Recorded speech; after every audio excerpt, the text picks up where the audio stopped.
All right. Greetings, ladies and gentlemen. Welcome back to the channel. Date is February 1st, 2020. My name is Kargoz.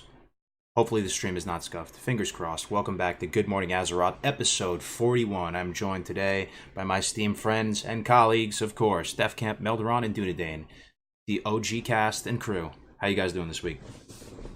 Excellent. Beautiful. Doing good. Very good. I'm so glad that my work week is over and my fun weekend has started. Very, People will very realize it's evening here in chat. That's interesting. I just woke up like a couple hours ago. I'm almost going to bed straight after well, this. I did wake up, to be fair, at like 1 o'clock, so... Yeah. How are you, Kargoz? Dude, I'm doing really good. I have a lot to talk about this week. I hope everybody in our Classic WoW family, our small, little, tiny community, is doing really well. I hope everybody's, living your best lives pretty much, man. We appreciate all of you guys watching us every week, hanging out with us, keeping us company, bringing us together. So big hype in the chat for you guys, for your continued support. Yeah, got a lot to talk about. BWL soon, Phase 3 soon. Got a little special with regard to... what do you do if you're bored with Classic WoW? A lot of people say that, the content is too slow. We cleared all the content already back in the day. What do you say to those people? Is what they're saying true? That'll be a little bit later. You're a millennial, Def. Sorry. Let's start the stream off right, guys. You know what to do. I'm not even gonna say it, Defcamp. Hit him, dude. Whenever you're ready. Yeah, work yourself up to it, dude. Bless him. Are we ready? Yo. Are we ready for the blessing, the power word fortitude? You going forth this week? Divine spirit, some shadow protection. Are you guys ready for this? Mm-hmm. Here we go. Good morning, Azeroth. It started out a little weak, but you still peaked it out, so it capped out. So it's authentic GMA for sure. That's a stamp right there. Yep. It's not an episode without the microphone peak. You gotta have that. You gotta have it, dude. Melderon, it's so good to have you here. I love being able to do these weekend shows because Doc is able to bless us with his presence here. Love to see that. Yeah. So let's start with some just the updates. Think back, reflect on the past week. What has happened since episode 40 in your lives, in game? That is noteworthy. Yeah. A lot for me, Melderon. Just some little guild stuff that happened. So some of the people in our guild are moving to another server, and Melderon and I'm going to be helping him run the guild, but Melderon's going to be primarily the guild leader now, and so we have 3 raid groups total, and they're going to be with us. Sidewinder, our raid group, King Snake, Black Mamba, and we're all very like-minded people, and when it comes to like what we want out of raiding, what we want out of the game, so I'm just super excited. We really just kind of hit a really high mark, and I'm totally reinvigorated, ready for BWL. We've been doing BWL practice every week. We've got all the bosses down so far. We just need to go over trash and suppression room for next week. So things are going really good. Well, one caveat is we're using God mode because we don't have a full raid. Well, yeah. But we are doing the mechanics. I've been strategizing. We have a lot of people helping me with the strategizing as well, because there's a lot of the strategies that are pretty old, so we're trying to work in some new strategies as well. But I'm just super pumped for BWL to come out, super pumped for this guild and the raid team, and I am just totally reinvigorated, 100%. 100%. So your motivation level is high. Ready to crush the content, slap the content around. Love to see it. I'm ready to actually have a bit of a challenge as well for some people. So a lot of people have never been in BWL in our raid group, and it's going to be a lot of fun. I love some of the mechanics. I love some of the fights. Chromagus can be a pain in the ass sometimes, depending on the breaths. Nefarion is an awesome boss, and it's just such an amazing raid, and I'm so much looking forward to it. Yeah. It's my favorite rated classic. Absolutely. Favorite rated classic, man. It's gonna be exciting. And you're gonna be with us. I'm gonna be with you guys. So yeah, if people are asking a little bit, we'll touch on the guild stuff lightly. Our guild is, we've accomplished a lot, and I'm really proud and happy of everybody who's participated in Invictus on Scarum. But got a lot of raids in there. People have different, with different kind of goals and aspirations. The server, I think the main catalyst that did it though was the server faction imbalance, and the server just felt very dead. So some of our raids are splintering off, but the exciting thing is that Melderon is big GM now. I'll be joining them, Sidewinder, raided through BWL. It's gonna be a fun time. Yeah, I think the issue is that we had a lot of different perspectives on the game, and the top raid wanted to be the top dog. Onslaught does not really allow that to happen because they are a wordplay, are a very high ranked world class guild, and they also care about world. It's not that we don't care about world PvP. We're just very cozy and comfortable right now on Scarum. We may change at some point, but as right now, the 3 raids, King Snake, Black Mamba, and Sidewinder, we probably may rebrand our names, but as of right now, things are going exceedingly well. And on my end, I've been invigorated to make content again too. I spent 4 hours and 10 minutes yesterday recording a Warrior Master Guide. I can't wait till it's already. Oh yeah, I gotta watch that. It's already up. Yeah, I saw it up on YouTube. Yeah. I gotta watch You it. edited it already? Yeah, Oh my God. So basically, it was Kigo, myself, and Bell who are they slap. They do. They know how to slap. Yeah, so and they just the amount of knowledge they threw down. 4 hours of knowledge. Good people too. Met Kigo at BlizzCon, man. That was cool. Nice guy too. Kigo's a homie. In addition to being a big slapper, so.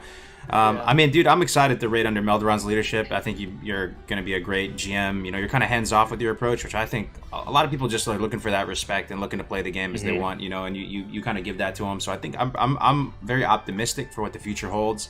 I personally like playing on a little bit more smaller, intimate server. I mean, I've been playing on Bloodsail.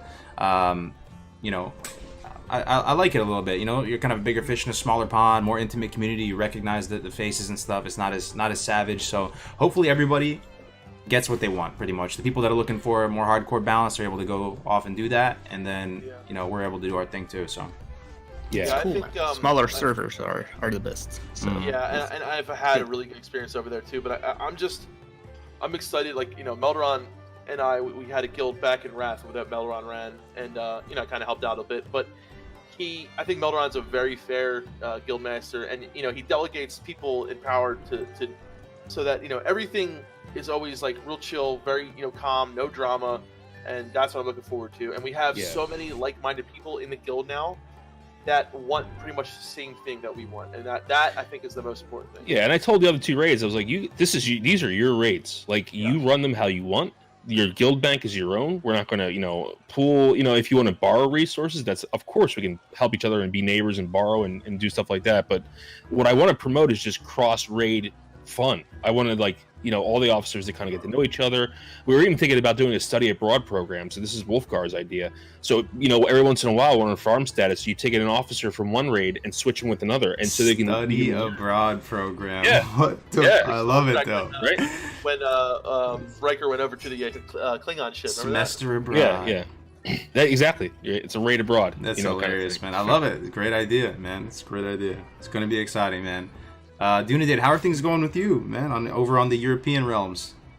It's like the calm before the storm right now. I haven't been playing so much lately. I think I'm basically as prepared as I want to be for BWL. I could probably prepare more, but I don't want to because I still want to have the challenge and see it for the first time there. I'm not going to watch like 1,000 YouTube strategy guides or something like that. So, but I'm prepared for phase 3. I have all my reputation where it needs to be. Guild bank is stacked up with stuff we need. So, yeah, kind of just waiting for phase 3. In the meantime, doing other stuff, logging in every day to check out how the guild goes, and that's basically it. I kind of want to play an alt character, but if I start it, I want to be able to play it multiple hours and not in sessions of 30 minutes or something. So I need to find the right time to start it, I guess. That's good though, man. I mean, everybody's doing good, pretty much. Dunedain, your guild has been a success. You've actually cleared the content, and you pretty much went into that solo dolo. So I mean, that's pretty impressive, dude. You built it out. What's up, there? Yeah, I'm super happy with the guild right now. It's still going active. People are still joining all the raids. We are still benching people every week. As a matter of fact, I'm benched for tomorrow's raid. So I bench. Yeah, I think it's important to bench both the officers, guild leader, the class leaders, and the casual members. So Absolutely. No one. Yeah, it's the most fair way to go. Fair, yeah. I'm sorry, I just read one of the comments and I thought that was perfect for a segue into what we're going to be talking about today. What's Duncan that? said, He said, "I'm so bored with Classic. I've went back to BFA. It's the second worst version of the game ever made." Danny What's can't worse play. then? Yeah, Nah, what's the worst? It's not the worst in my opinion. But we But, talked about that before. Well, I think I he's guess. saying he's saying Classic is the worst, right? Or I'm not sure. No, he's Let's- saying that- that he's the second he's worst is implying BFA, it. like other than like probably Warlords or something like that. Well, Maybe, we appreciate maybe. the honesty, man. You know, you coming in here, you know, World of Warcraft players, they're still loosely, you know, cut from the same cloth, whether you're playing BFA or Classic. So, Oh, he's saying WAD is the worst. Yeah. oh, WoW WoD is is the worse. worst, Gotcha. yeah. Anyway, let's do a quick Yeah, poll we in the agree. chat. Welcome everybody. Welcome. Starting to fill up here. How would you gauge your motivation level right now? Just your day-to-day motivation. You wake up in the morning, you have your cup of coffee. You're like, what do I do with my life? 1 out of 10.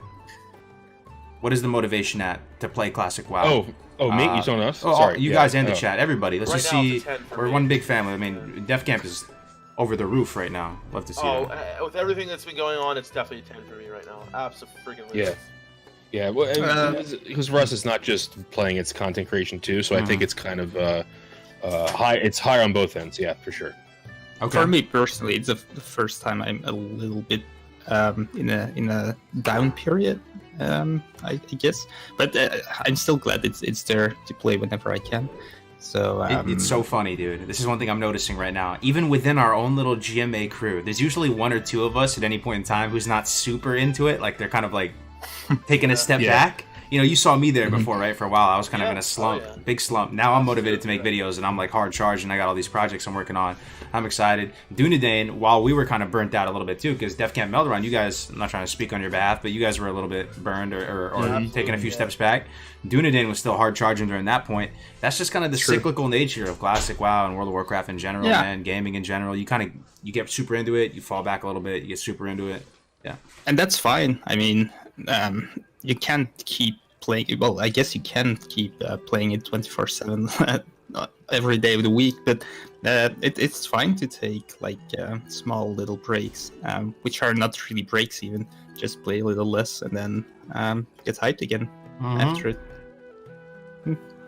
People still sometimes I feel like people they say I'm bored with the game, I quit and blah blah blah, but I think they overreact a lot.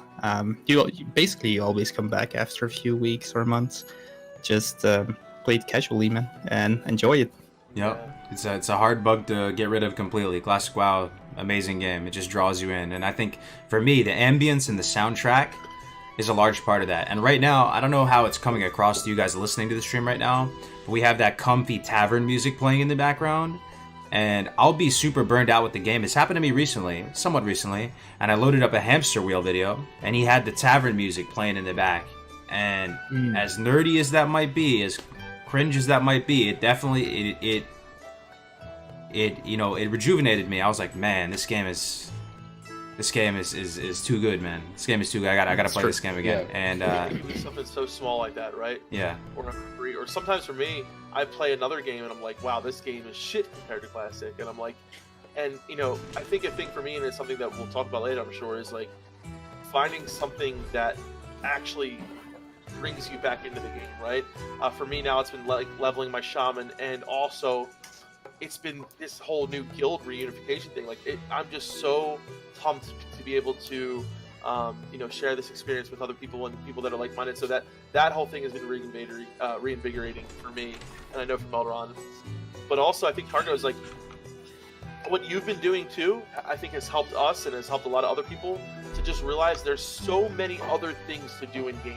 Whether it's twinking, whether it's doing these, the different, things you have, like, your Ironman challenges and all that, and maybe playing another class, playing on another server, playing on an RP server. There's so many things that you can do. If you get bored of playing your main character because of whatever happened in AV, like you said, Duncan, there's so much more to Classic than just that one thing. And also to remember that we're still in such a small little portion. Like, BWL still hasn't even come out yet. We still have, ZG, AQ, Nax. There's still so much left to experience. So I think, for me, it's like, okay, it's okay to get a little bit bored or whatever happens, but to keep it into perspective that the game is so much more than that. Yep. It's kind of a lifestyle, man. And I think it's a big part of that, at least for us, is because we are content creators and also our friends. Like, you guys are my friends. You guys in the chat are my friends. And it's harder the older you get, you know, to maintain relationships, at least for me, because everybody's living all over the place, different states, different countries, just kind of the nature of life. So for, you know, my social circle is definitely primarily through the internet. You know, I mean, I have good friends, you know, really good friends, you know, IRL as well. But you know, you meet so many people through this, and your social circle, the content creation. So there's almost like a little bit of a financial side to it, and the game, it comes together and it forges a lifestyle. And hey, man, you know, we're not ballers or anything, but I'm very appreciative. It's a life, and it's a nice life, and I appreciate it. Definitely is a nice life. Yeah, I mean, sometimes I think, yeah, I don't know. Sometimes I just try to think about how lucky I am in the situation that I'm in right now, and being able to have a channel and a guild and a community that I can talk to, and you know, have a job and all these things. And there's a lot of people that don't have those things. So I think it's good to kind of look back and see how good we have it, and the fact that we're able to even play this game. Yeah, I think that's one of those things. It may not be the perfect thing all the time. It may not be exactly what you want it to be all the time, but the fact that you can still play this game. Remember when Classic WoW wasn't out and we couldn't stream it and couldn't play it, and we were making I'm doing PowerPoint streams every day. Remember? I mean, we had meetings. We were like, "What the fuck can we do to even talk about this game without getting like demonetized or like shut down?" Was so much fun, though, because like it was a lot of fun. Honestly, the wait was fun in itself. I saw this video by what's that guy's name? He's oh man, Krendor. You know Krendor? Oh, yeah. Krendor. I saw the same. He made a video called "I'm Nostalgic" for Classic Yeah. WoW Nostalgia. Funny video, Yeah. man. And I called it though. I'm gonna have to pat myself on the back a little bit there. I was like, guys, I know we're all thirsty for Classic right now, but we're gonna miss this lead up to it as well, because the hype was real, man. The hype was so real. Like, we had some crazy streams. Oh, everybody was just frothing at the mouth. Classic, I can't wait. The beta, yeah. beta. Oh my god, yeah. The beta kind of killed my hype a little bit. The net effect for me, though, the way that they handled the beta and yeah, stuff. you got really know. upset around that time. I remember. did. Yeah, I did. It wasn't like open to the community and open to everybody. It felt like people were getting unequal footing, and you know, when you mix in the whole idea, The layering really hit you hard too. I think, right? Yeah, and the leveling meta and stuff like that didn't go perfectly, but you know, I'm glad where we're at right now. Like, and right now, the people watching right now at February 1st, 2020. I don't think any of you guys are the tourists. I think the tourists are gone. I don't know what you guys think. Catfap, thanks for the Twitch Prime, but this is it. This is our. These are the boys and girls. Like these are the people who are sticking around. I feel. Yeah. Yeah. This is the fam. Yeah. Yep. This is the fam. I wonder if it keeps going like this, if the game will grow a little bit again, if new people will join. Especially with the new patches. Well, yeah, let's be honest. Shadowlands is probably going to blow, so people are going to come back after that. It's going to suck. They can't make anything good anymore. They really can't. It's like, you know, Warcraft 3 Reforged is a fucking disaster. Yeah, let's talk about that. Let's talk about that first. Yeah. So I will start it off. I've been playing Warcraft 3 Reforged. Warcraft 3 is a legendary game to me. I made a video on my channel years ago, top 20 games of all time, and that was in the top 10. It's a game that means a lot to me. It was my first taste of the Warcraft universe. Fell madly in love with it, loved the stories. I was able to take both the dialogue, the sounds, the ambience, the universe. I was able to take that dead seriously. It actually just checked all the boxes for me as a badass, rich universe, and it means a lot to me, that game. I played it thousands of hours over the years, so I pre-ordered it right off the bat, and I've been playing it, and I've been having fun with it. Still playing the multiplayer and having fun with it. But the Reforged aspects of the game, TLDR, have added negative value to the game.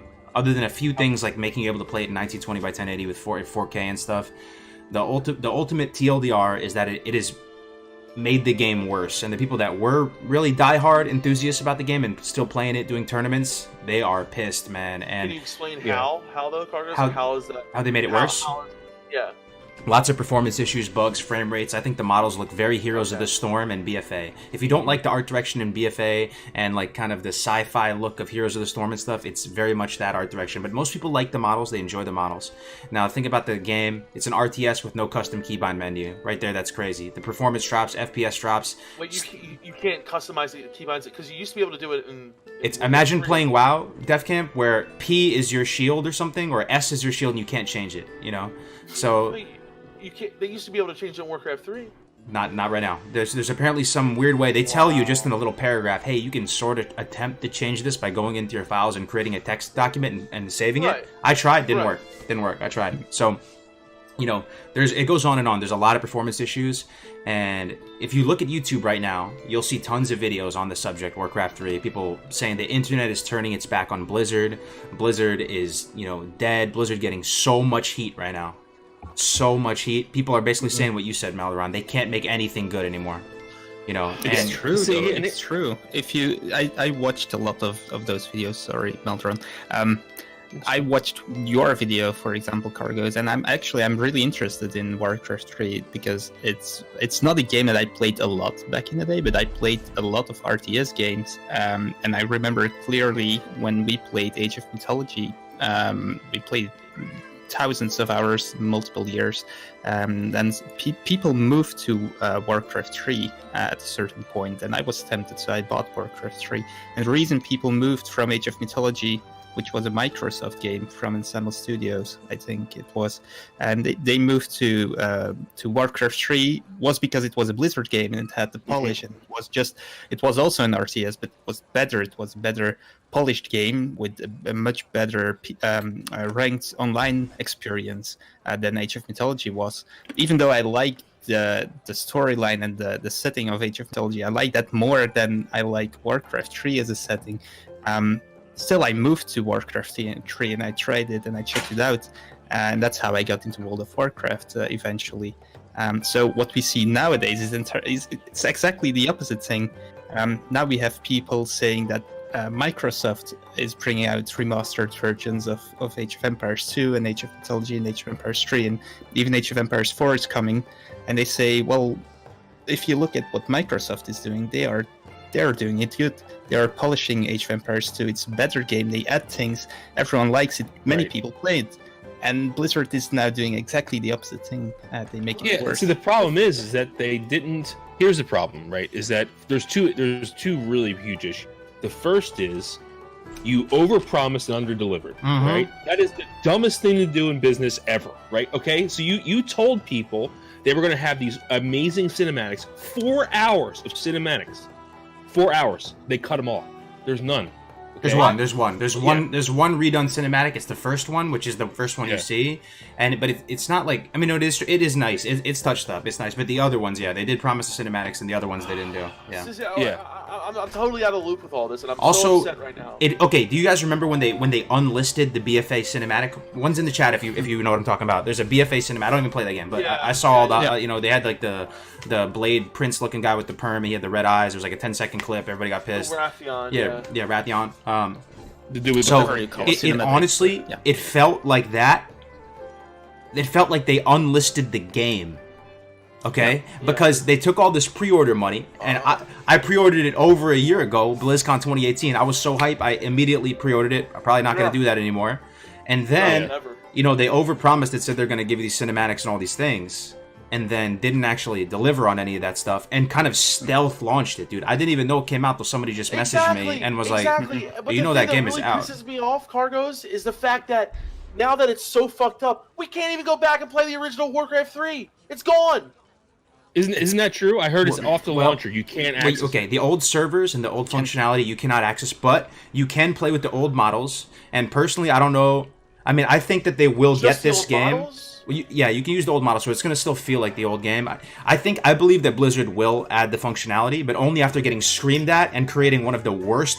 I think it's the worst. It's a 0.5 out of 10 on Metacritic right now. I think it's the worst AAA rated game out of all games. I think you got like Dora Explorer Little Pony Playland is right there above it at 0.6 or something like that. I'm telling you, like, Classic Plus, okay? This is 100% why. 100%. Exactly. This is why we can't have it. Because we can't. Yes, it sounds amazing. It could be amazing, but Blizzard is not amazing. Yeah, Blizzard is not amazing, man. Yeah, I'm so sorry to say it. I'm so afraid that Classic Plus would turn into Diablo 3. Yeah. And the thing is, I feel bad for the devs, even though they outsourced it, because they cut their fucking funding too. That's another thing you have to realize, is that they had these cinematics, they were working on the cinematics, and they said, no, we're not going to launch it with them. We're just going to put it out as is. So that's another horrible decision, right? So you overpromised, you cut their funding, you the game is riddled with problems. Who the hell is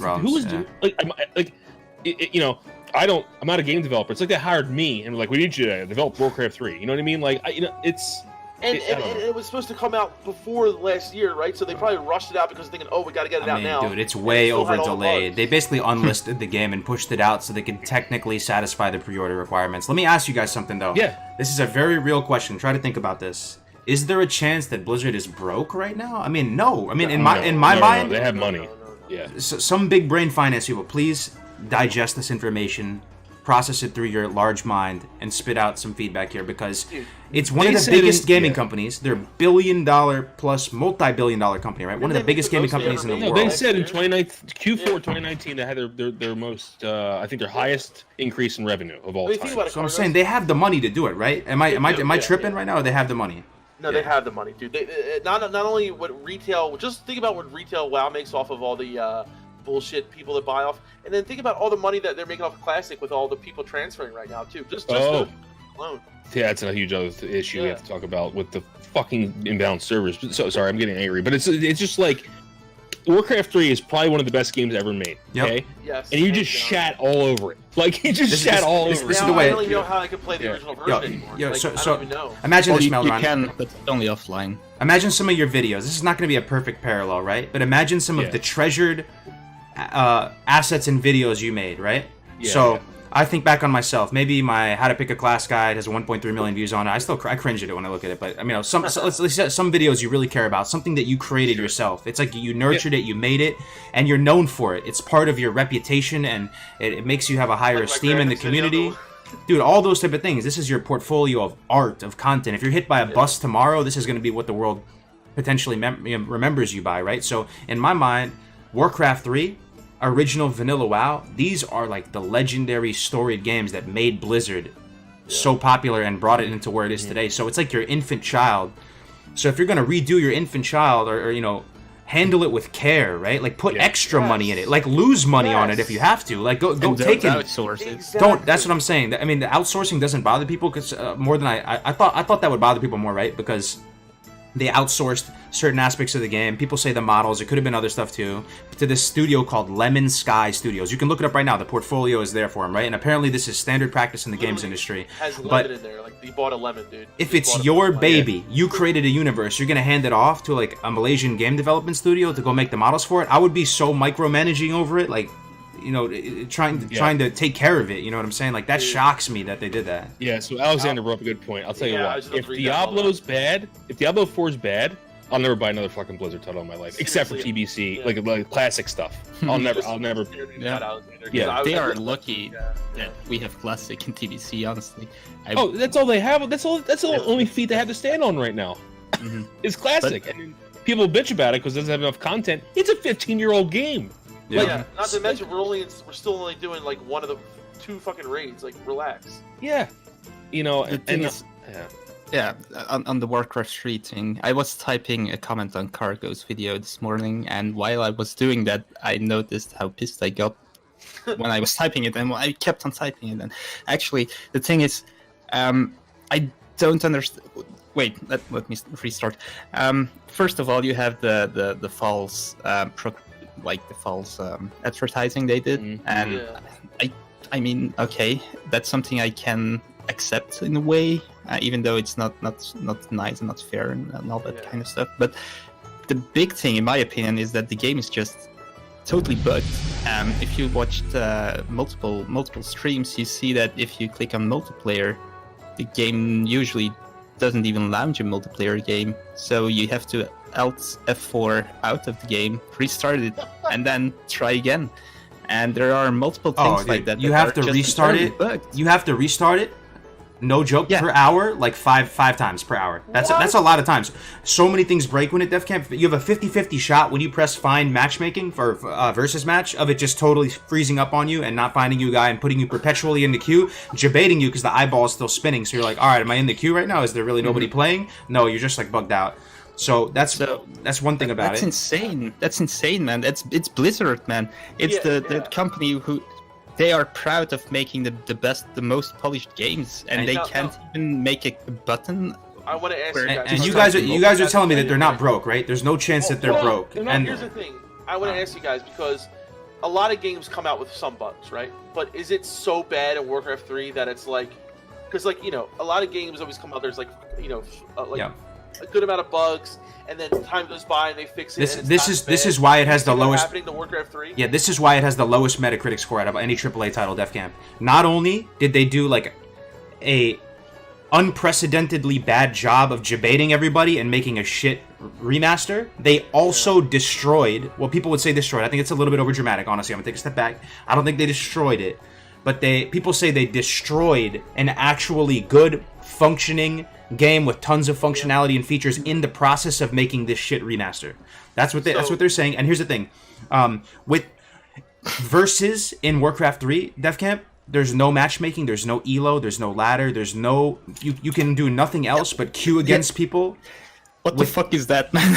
It's an RTS game. How can you not have a ladder? That doesn't make any sense. Do you think that if they fix all these things, could it be like, a lot of games have bugs in the beginning. My question is, if they fix a lot of this shit, could it potentially be a good game? Yeah, it will be. It was a good game. It will be a good game. Be, right? Like what happened to Diablo 3 when it first came out, right? If I was a betting man, I think Blizzard over the next year or two will get the game up to a serviceable position, but it's taking them getting the lowest score on Metacritic out of any AAA game and the internet completely turning on them in order for them to do it, instead of just delivering on it like what they said and actually pushing it out and taking pride in the game. It just blows my mind, man. Is Warcraft a joke to them? It might be. And the reason why I say that is because we went to BlizzCon this past year, and guess what the majority of people were there at BlizzCon for, chat? Overwatch, right? Yep. Overwatch. Really? By like a large margin. Shit. I was not expecting that. It was. Me neither. Yeah. Yep. Overwatch is like their big Bread and butter. Thing, man. So here's another thing that is crazy. You guys know about Dota 2, right? Mhm. Yeah. Dota 2 was a game created in the map editor by very, very smart people.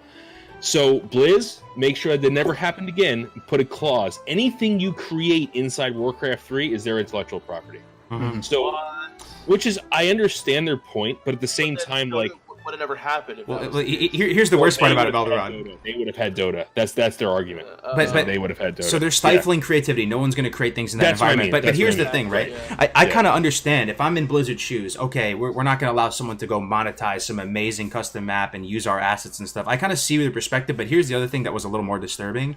The legalese jargon that they used in the TOS apparently said that you also waive your moral rights. So it's a very ambiguous term. And what that basically means, at least what Angry Joe interpreted it to mean, and I'm kind of just piggybacking off his opinion here, he was saying that they don't even have to credit you. So if you make an awesome custom game, and I think Blizzard would credit the person, it's just a bad look. I believe that they would. If someone made a great custom game, they're not going to just try and say, we made it. They're going to say, this guy, Ice Frog, made it, right? But it says that you forfeit the moral rights. So even if you make some great custom game, not only can you not monetize it, but most importantly, we know creators in the space, they want to just at least be credited with their work, right? Yes. And they wouldn't even be credited. Yeah.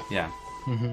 Wow. So, That all those things together make it so disgusting. But even if it was just the bugs and the multiplayer and then no ladder in a ranked multiplayer RTS game, that alone for me is just insane.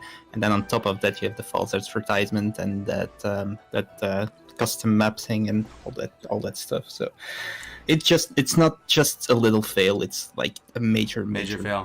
And fail. as classic boys, you guys might be able to empathize this. So for some people in Warcraft 3, this was their Warcraft 3 was kind of their was their classic. It was their classic, right? So I was watching the championship, the world championship, I believe. It was between Happy and Moon. Okay? This was maybe 6 months ago, so Reforged had already been announced. And it was kind of like us before the game came out. We were talking about it with really high esteem, like reverence. So they're playing this world championship. And the whole time they're like, yo, I can't wait for Reforged to come out. Happy and Moon, they're at their peak performance right in time for the big release. Warcraft Reforged is going to be huge, man. Like Warcraft 3, the impression was that they feel Warcraft 3 was going to be put back on the map, revitalized, turned into a legitimate esport, money, attention, community, much like content. H2 too, right? And that's exactly what happens with H2. But go on. Imagine if that happened to us, though, right? So we're really hype about it, and then the game comes out and it gets like the worst score on Metacritic, and it DOAs your community. God, Imagine how yeah. triggered you would be. Imagine if World of Warcraft Classic wasn't So they did this right previously. They did StarCraft Remastered. They did a great job with that. It was overwhelming success, right?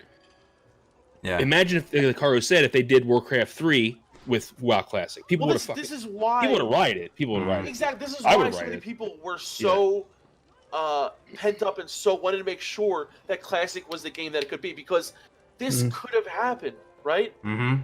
And people always say, "Well, you Classic guys are fucking crazy. Like you're all up. You got your panties in a twist, whatever." Like this is why we were like that, right? Because we wanted to make sure that this didn't happen. So I feel justified, like in my own way, that I did, and Melderon and all of us wanted to protect Classic so much, right? Because there was a possibility that something like this could have happened for Classic. Yeah. It's why I made, exactly. It's why I made my first video on YouTube ever, to tell, hopefully, a Blizzard employee how to not fuck up.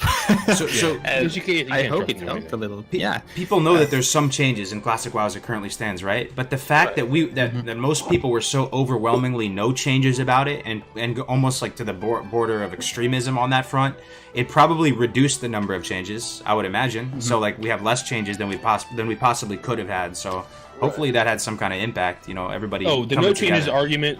movement, even though people meme about it now, but thank fucking God it was very there, important. because it set the guidelines. You know what I mean?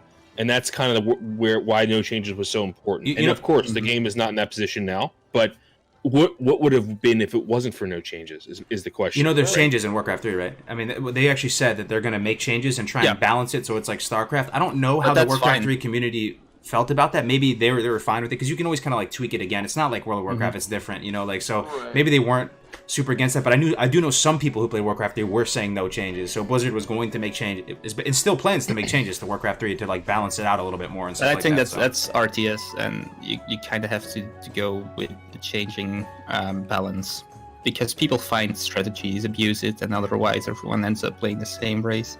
So I think it's fine. RTS communities are more okay with that kind of thing. I think so. I think they do the same with the Age of series, and I think that's fine. And StarCraft 2, they'll +1 armor on siege tanks, or they'll do little tweaks back and forth to try and balance it. Yeah. So Think how much more money they would have saved and made if they just did a remastered.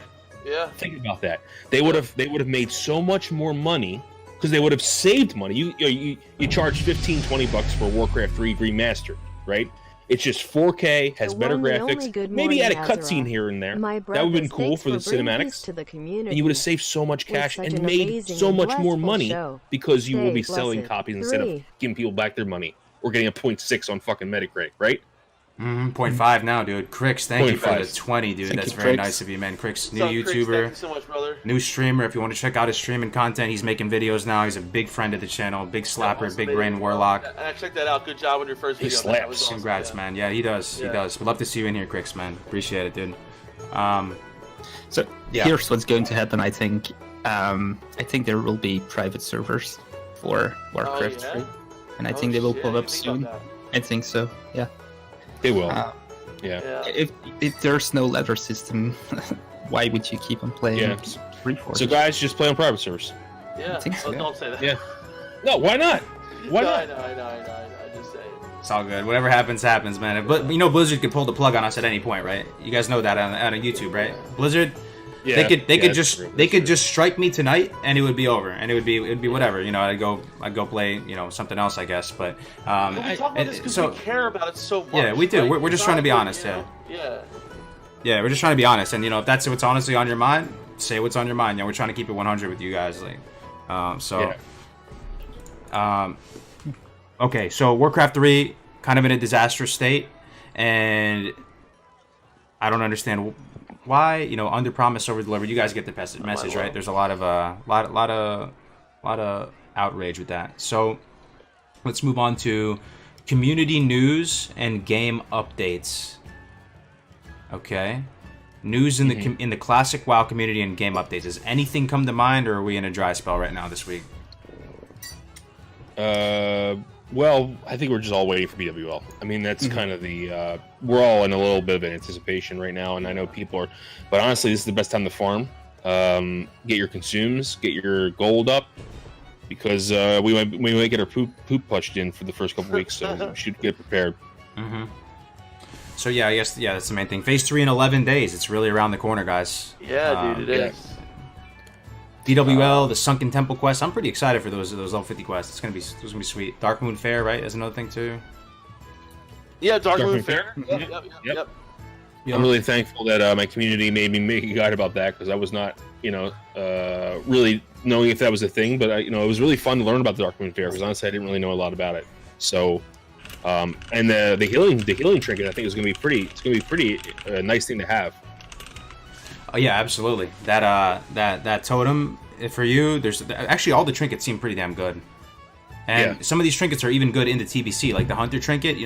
It doesn't really increase by a set amount of attack power. Like if you wanted to get that the pet trinket that makes your pet crit, like that'll be good in TBC too. If you want to take it to that level, I don't know. Yeah. So but I'm talking about the Dark Moon Fair trinkets too, Kargoz. Oh, the Dark Moon yeah. Fair trinkets. Like Blue Dragon. Yeah. Oh my god, that trinket's so good for priest, dude. It's so good. Cards start dropping February 5th, huh? In 4 days. Wow. Oh, dude, I can't believe it's already February. Jesus. Yeah, when you said it, when the show started, I was like, oh, it's February. know. It's almost Blackwing Lair. I am so excited for BWL, guys. Like, we have such an amazing group of people in our raid. What's up, Firecracker? How you doing, man? So, like, yeah, we got Fire.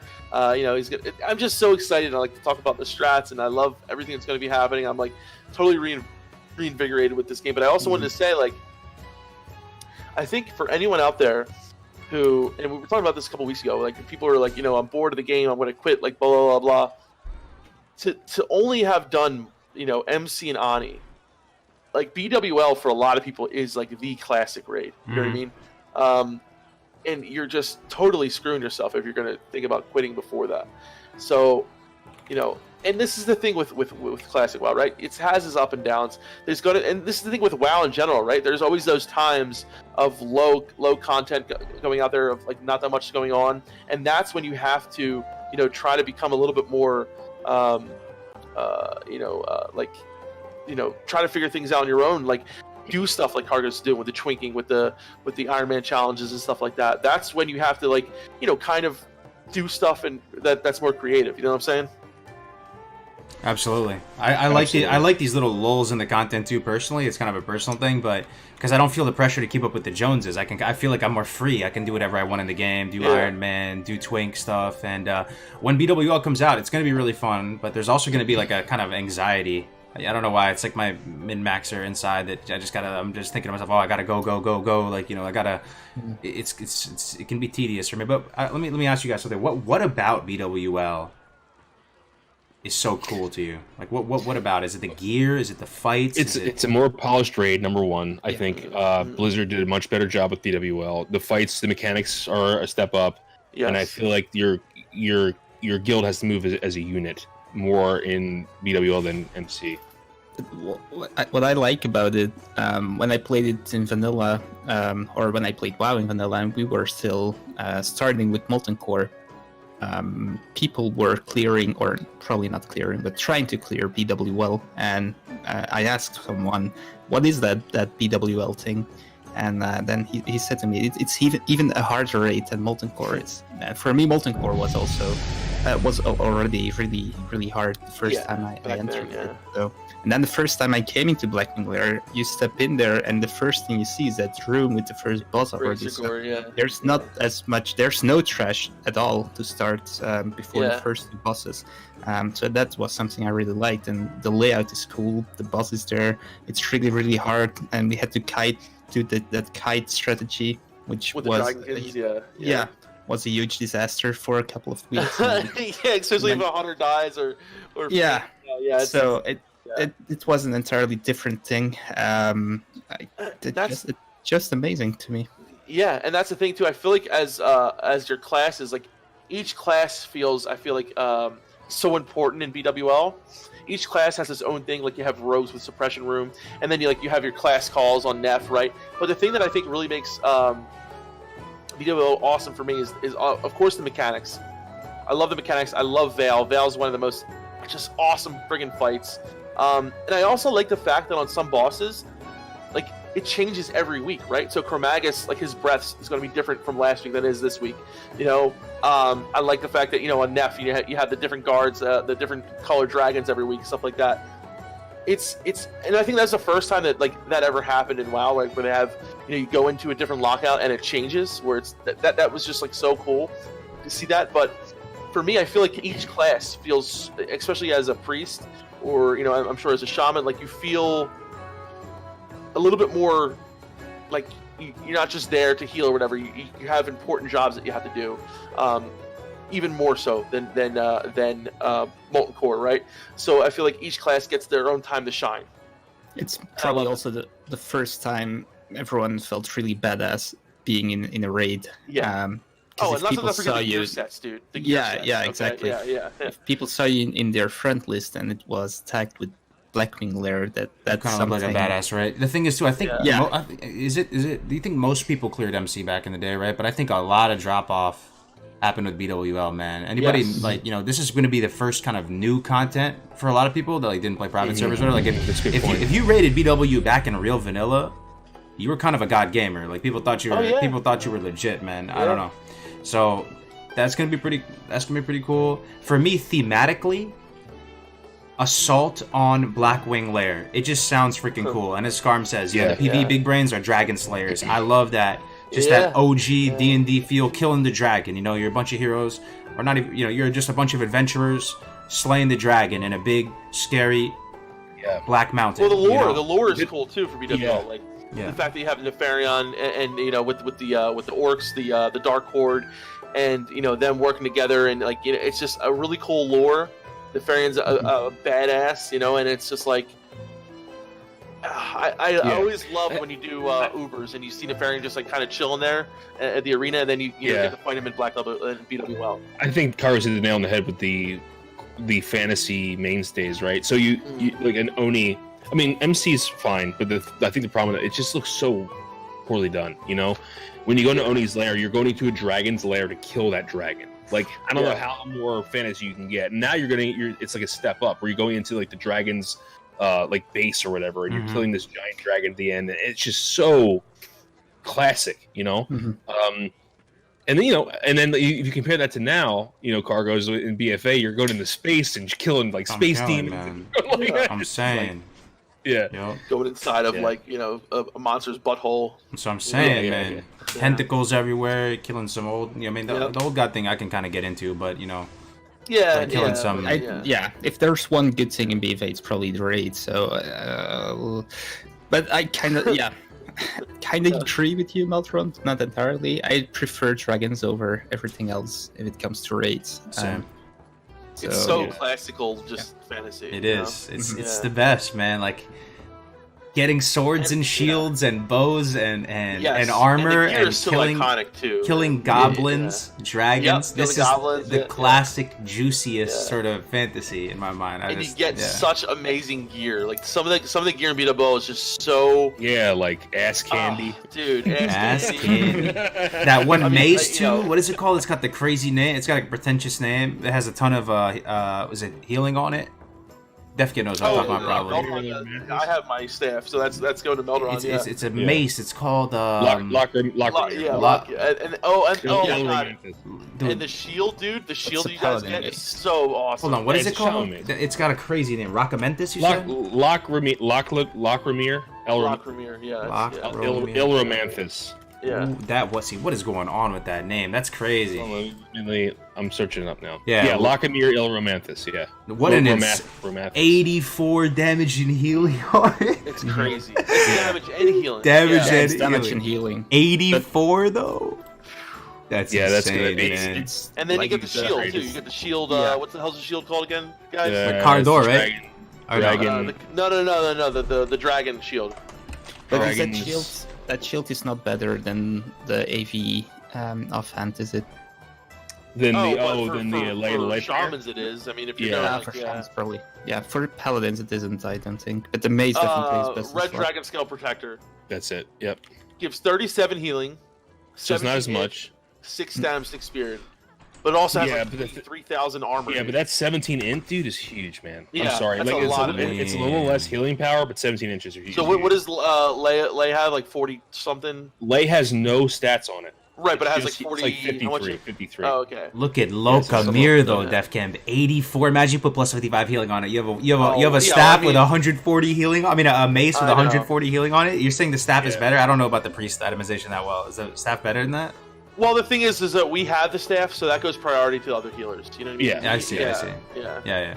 Okay. Yeah. But Lay also has 3 MP5. Forgot about that. Lay also has 3 MP5. So it's kind of definitely for PvP. That's going to be a huge shaman resto elemental piece, I think. But the shield. But I'm going to definitely go for the shield eventually. But it won't be one of my first upgrades, but it definitely be something I want to get. So that's another good thing about BWL. The gear is juicy, man. What else is juicy gear? DFT someone mentioned. I mean, Ass Candy is insane, right? Just the looks of it and everything. Yeah. What else? What's some of the coolest items in there? The Untamed Blade. Jewelry too, so you have Elementium Band, which gives a crap ton of healing. Blackwing Lair loot.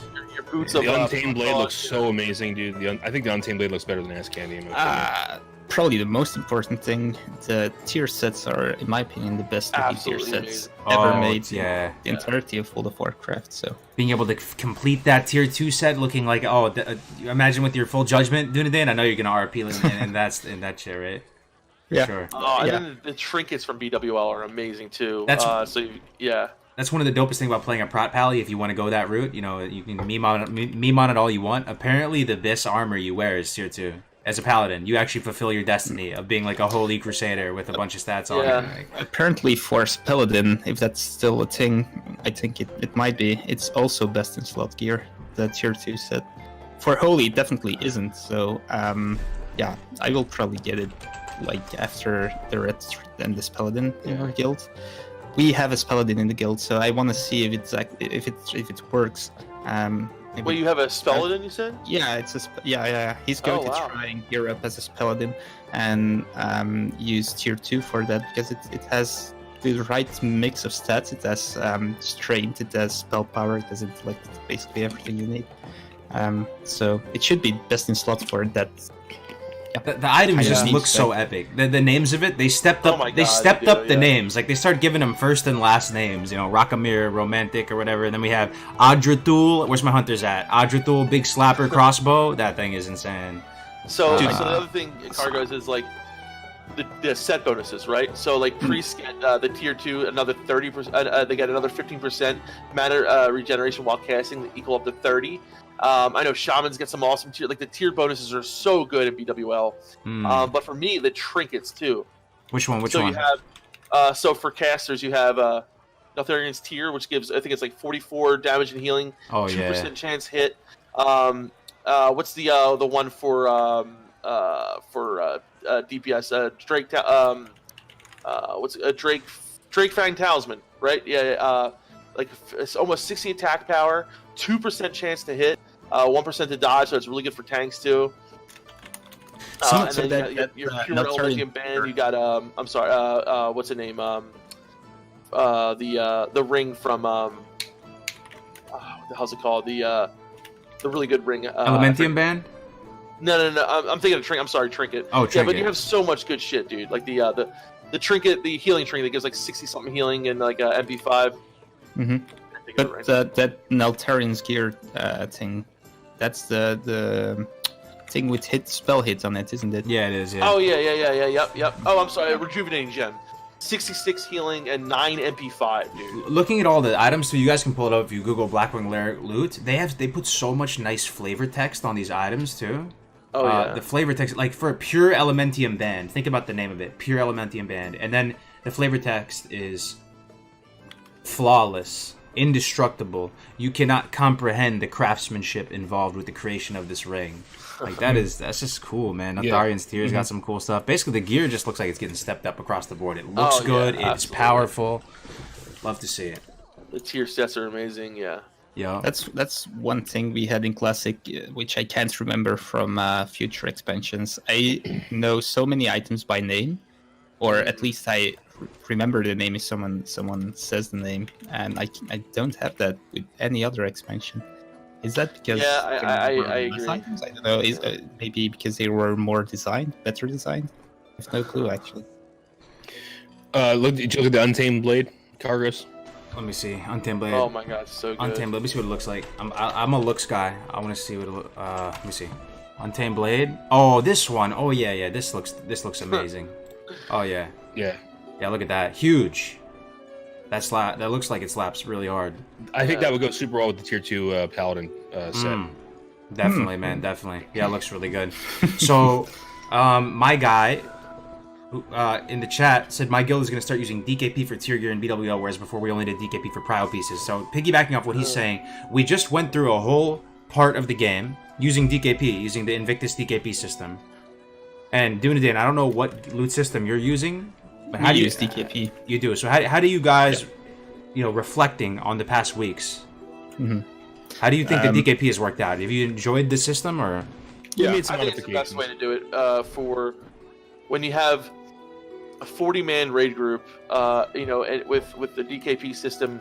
Like, okay, loot council, is really good for like, high echelon, whatever you're trying to, but when trying to be fair, I feel like the most fair way to be is a DKP system.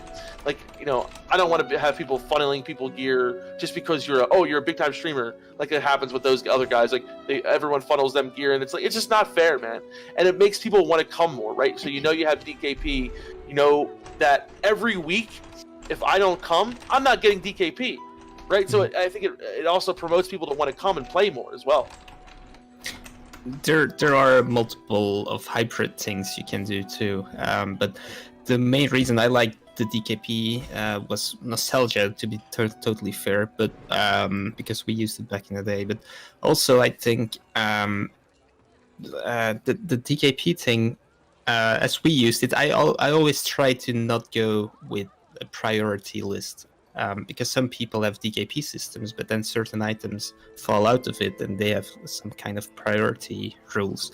I try to keep that priority list as small as possible if we even need it. But what I like about the DKP is that you don't really min-max in a way, and does make the content a little bit harder in a way. I feel like I hope that BWL is quite a lot harder than MC, but if you go with loot council and stuff, then basically by min-maxing and giving the gear to the right people, or to the most suitable people, you make the raid easier too, and that's something I don't want. I want the raid to be hard, so I kind of like the DKP system for that too, if that makes sense.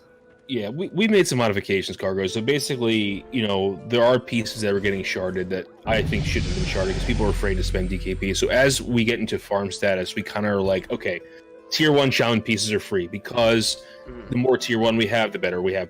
The better tank healing capability we have, the better long-term mana regeneration we have. So we're giving those things away. During progression, DKP comes back in full force, and then we start to lax on it again. That's kind of how we've been doing it. However, we do have some items that, like for priests, for instance, we want to get all priests their 3-piece set bonus first, and then after that, we're going to funnel one priest to get 8-piece tier 2, so they get the set piece bonus because only one priest should have that, right? Which makes greater heal put a renew on the target. So, right, so I think it's important people to realize you can mix loot council and DKP effectively. Right. It doesn't have to be pure DKP where you can buy anything as any class or any spec. Yeah. You can set sort of more specific priorities for different classes and specs and stuff like that. Exactly. So I've been pretty happy with it, man. This is my thing for my my rating experience here on Real Classic.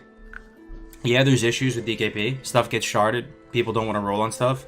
But most importantly, it makes everyone feel like it's somewhat fair and that you're keeping like the moral fabric of the raid together, because we can quickly see, even in Invictus, man, how quickly it can deteriorate.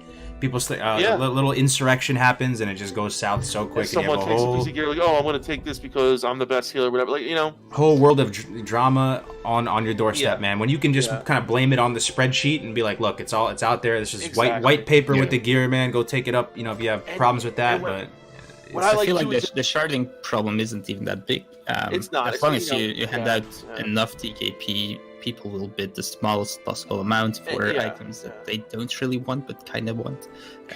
So I just want to stress the fact that I feel like it really offers, like for everyone coming every week, if you know you miss a week, you're not going to get as much DKP and you're going to have trouble getting gear, right? So it really makes people want to come every week and show up and do their job. And I think that's one of the most important things when you have 40 members. You need people to show up. And DKP, I mean, yes, you could argue that, you know, having a loot council system would promote, you know, better go for the people that show up every week, but that doesn't always happen, right? So in that way, for me, it's the most fair to have. You kind of choose what you want. If you want to save DKP for one item, you can do that. Exactly. Yeah. So, Yeah, and the way you look at upgrades. Yeah, Sorry, you didn't. No, go ahead, finish. Yeah, so I want to say with the sharding thing, I'm not the highest healer on DKP right now, and I know 2 other people are saving up for what's the ring called again? Cauterizing Band. Oh, Cauterizing Band. Yeah. So I can go lower in DKP as long as I stay third in the list. It's all fine. So I can spend DKP on tier 1 gear, for example. So it doesn't go to shard, and that's something other people do too. I don't think we sharded a lot of things that not everyone has already.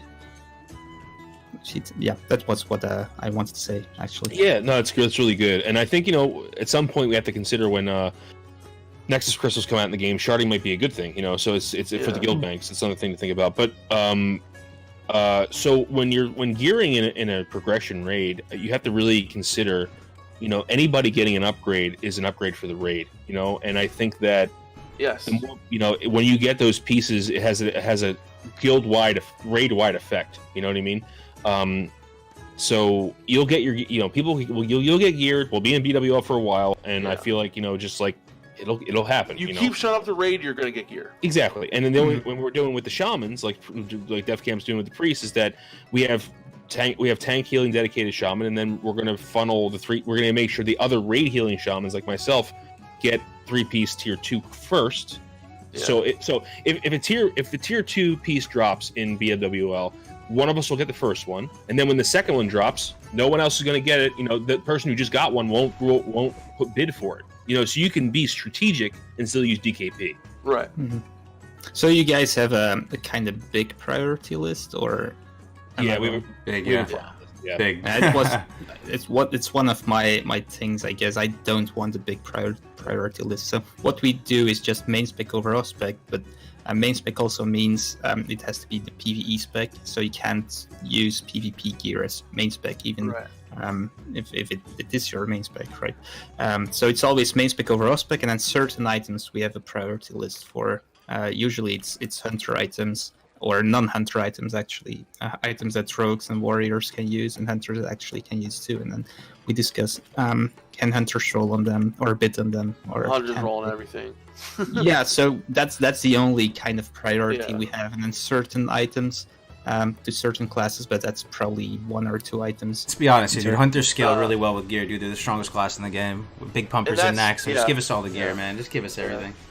Well, so Kargoz, I don't know if you guys want, because I know that you want to talk about your what you've been doing, right, to kind of keep things fresh. I want to hear about your Ironman thing and how that's been going. Like, it sounds really interesting. I never tried it. I've always wanted to try it, and it just sounds like so much fucking fun. I will explain it to you guys. All right. So yesterday, it came to me out of nowhere, guys. This Ironman challenge. One's in the chat if you've heard of Ironman. Okay. I've been doing some weird stuff, guys. Some people, I might be having like a midlife crisis or something, because I'm 29 now and about to, you know, in December 17 I'm gonna turn 30, so I think I'm having a crisis. So I'm doing weird stuff. You know, it's like when you start, people buy the sports car later, they start doing weird. I've been tanking on a Moonkin. 19 twink bracket. If you get 30, man. We were all 30 plus. 49 Moonkin tanking and twink bracket. I've been doing weird stuff, like leveling strange character, RP PvE server. If somebody told me, Kargoz, 6 months into Classic, you will not be playing your Warlock on Scarab. Actually, you will be playing a Protection Paladin on a low-pop RP PvE server. I would say, you need to stop hitting that meth pipe, buddy. I'm going to be rank 14 on Scarum, dude. Yeah. So, anyway, yesterday it kind of just came to me. I wanted to try this Ironman challenge, and I really feel like we stumbled upon a gem here, guys. Let's hear about it. It's fun. So pretty much you cannot die. You make a character and you cannot die. Right. What's the hardest class to level in the game? Put your opinions in the chat. In my mind, it's warrior. I think most people think it's warrior. Yeah. It's not. For warrior That's rogue changing for without me. dying. Yeah. Yeah. think Oh, rogue? you mean for Iron Man? You mean for Iron Man? Yeah. Yeah. Warrior is trash below level 30. Absolute trash. I want to Iron Man a mage. That's what I want to do. Iron Man and Mage. I mean, That's the easy way. That seems Hunter somewhat and easy. Mage are easy. Yeah. Hunter Mage. All right, so check this out. This is actually a perfect segue. I'm lighting up like a kobold with a candlestick right now. Love to see it. Oh, Here we go. yeah. All right, so here's Love to see it. here. You saw the thumbnail of the stream, right? You have the old. You have the boomer. Yeah. This is a boomer, guys. In case you didn't know. This is Melderon right here. No, I'm joking. I'm joking. We're all boomers, dude. So we've heard this argument before, and I want to shed some light on this argument. Let me. There's an inaccuracy in this. A boomer wouldn't say the word scuffed. Oh, true. Thank you for the subject matter expertise. What would a There you boomer go. say, actually? This It's is bad. It's a bunch of hooey. Hooey? Yeah. The meta of ranking sucks. That's Is- what we would say. meta is a Sucks. okay, and the meta of ranking is a bunch of hooey. Bunch of hooey. There we Bunch go. of hooey. Yeah. Bunch of hooey. All right, there we go. Now this is an authentic boomer quote right here. Here we go. So you guys have maybe heard this before. You've seen some Can we get some likes on the stream, guys? Let's get some likes. Yeah, on the let's stream. get some likes on the I want to stream, talk to a guys. good Come amount on. of people right now. Let's 413 go. people watching on YouTube. And only 59 likes. What's up with that? And we got about 100 on Twitch, man. Shout out to everybody out here. Okay, it's about to get spicy right now. So, you guys have seen YouTubers, content creators, and they're talking about Classic WoW. Like, it's some cute little mini game. I'm not going to mention any names. Not going to blow anyone's spot up. But they're like, oh, Classic. Yeah, Classic's a fun little game. I played that back in the day. Cleared all the content. Nyam, nyam, nyam. Like, fun okay. game to play on the side. Then I can get back to the big Chad non-static Like content BFA. game like BFA, where I can go to arenas and big brain stuff. It's a cute little add-on, like Bejeweled. I dabble in some Classic. But anyway, you hear some of this, or a combination of this, or all of this through the grapevine. I'm bored with Classic. I cleared the content already back in my day easily. The rank 14 PvP system is not skill-based, and the meta of ranking is a bunch of hooey. Leveling is trivialized, since I can dungeon spam the 60. There are no arenas, so TBC is better. What's the point of repeating the same content over and over and over again? So I've already been talking a lot. I have slides prepared for this. What do you guys? How would you respond if someone just said this to you? I say, okay, no. Basically, I would say you can do no one's forcing you to spam this dungeon grind to 60 to do the there's so much unexplored things in Classic that still have so much fun, have so much skill involved. The twinking, in order to be a really good PvPer, there's so much involved, right? So yeah, take away your rank 14 grind, right? Whatever. But you want to be a good PvPer in the sense of everyone else out here, you better learn how to use all these fucking items and how to really play your class. And I think it's so much more involved than almost any other part in World of Warcraft because of how many items you can bring to the table, how many other things you bring to the table. The leveling process of this game, right, is fucking amazing, and you can do so much to have fun with it.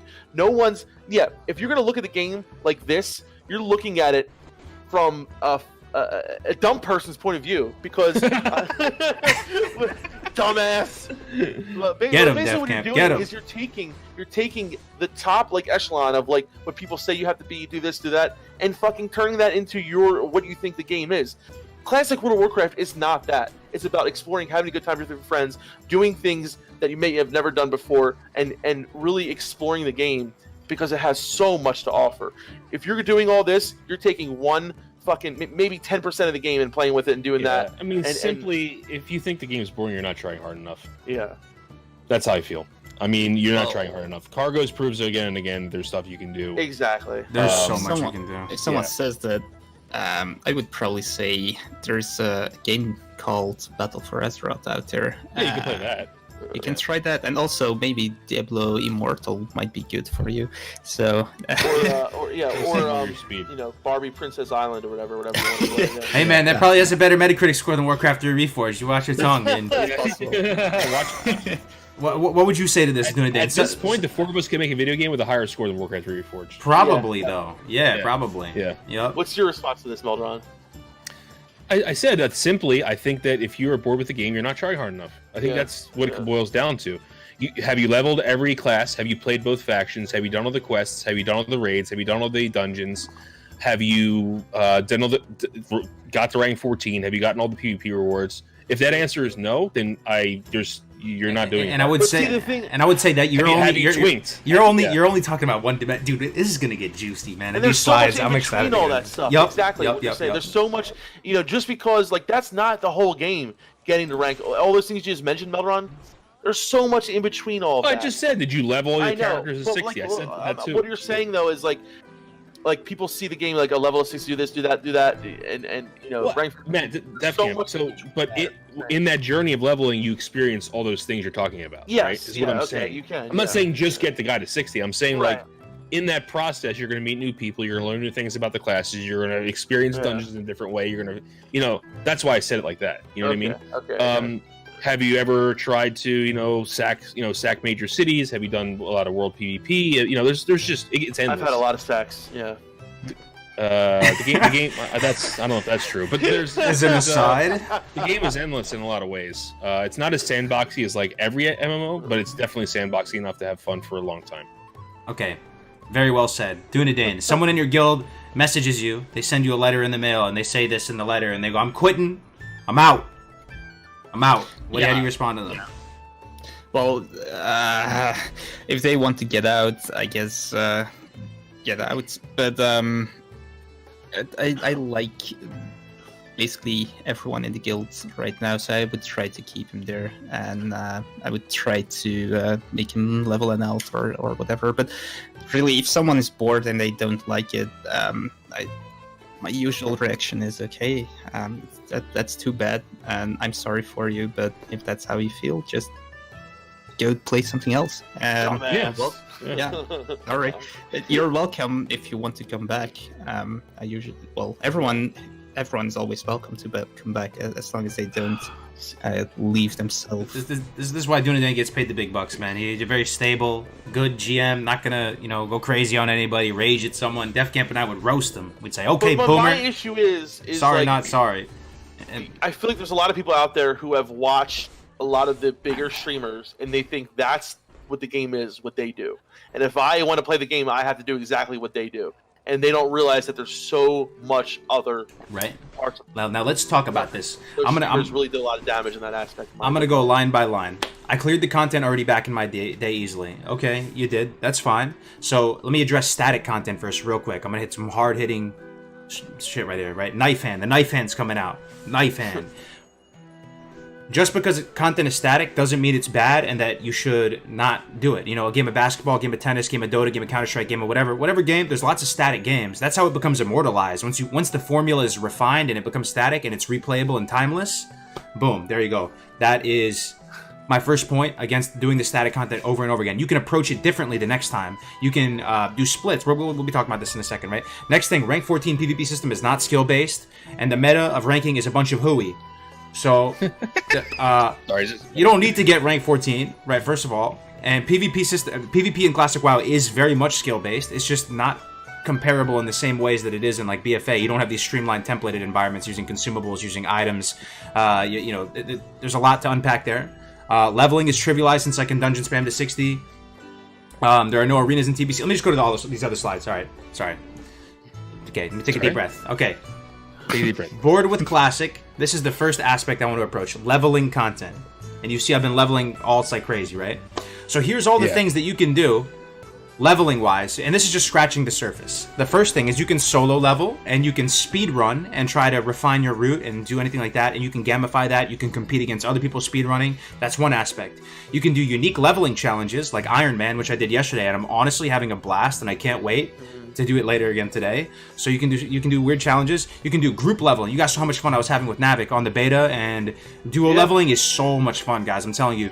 And each aspect, whether it's speedrunning or Ironman or group leveling, the ramifications, think deeply, guys, here. It's not as simple as you think. If you want to speed run solo, if you want to Ironman solo, these are two different worlds you're living in. You have to itemize differently. You have to choose different talents. You have to watch your money. Maybe money's more of a concern. You have to play differently. You have to do a different strategy. There's so much, especially with the itemization and talents that change based on a different dimension of experiencing the game, right?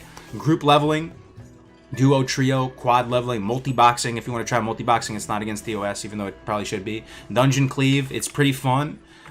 You can try new weird specs, like meme specs to level with. The elemental shaman, even though it's not a meme spec, Melderon kind of proved that. But Moonkin, and whenever you look at the game from one of these unconventional ways, you're gonna realize soon that there's tons of unexplored theory craft. So if you're one of those people that love spreadsheets and crunching numbers and testing stuff, and Melderon's one of those people, you love trying new stuff out and making data and making little parabolas out of it. There's tons of unexplored theory craft out there when you just... Oh, it never ends. Yeah, it never ends. It never ends. People think it's finished, right? I promise you. I'm doing the 19 Twink stuff right now. We're just scratching the surface there. There's a lot more to unpack there at any bracket. And also... Yeah. Okay. Let me let you guys talk for a second. I've been talking a lot. Yeah, I just want to say, Kargoz, everything you just said is like, it's not about following the meta. It's about having fun. Okay? Let me say that again. It's not about following the meta. It's about having fun on your time. Doesn't matter how much time you have to play the game. If you have an hour a day, if you have 10 hours a day. This is what it's about, guys. We waited so long for this game. Don't just rush, follow the meta, and do what you think everyone wants you to do, okay? Right? And in life is one thing, right? Everyone has all these expectations of you. You got to do this, you got to do that. Well, fuck that. In WoW, we get to do whatever the hell we want, right? So follow what you want to do. Your little heart's desire to make level 19 friggin' gnome warlock and kill people. Whatever, dude. Do it. And have fun doing it, man. You don't need Ironman functionality in the game built by the devs to do Ironman. You don't need an arena queue system to do arenas. The world is your sandbox. The world is your oyster. That's one of the beautiful things about Classic WoW. And you have lots of consumables and items that can fill in deficiencies with class balance and all types of stuff. And you can make it your own.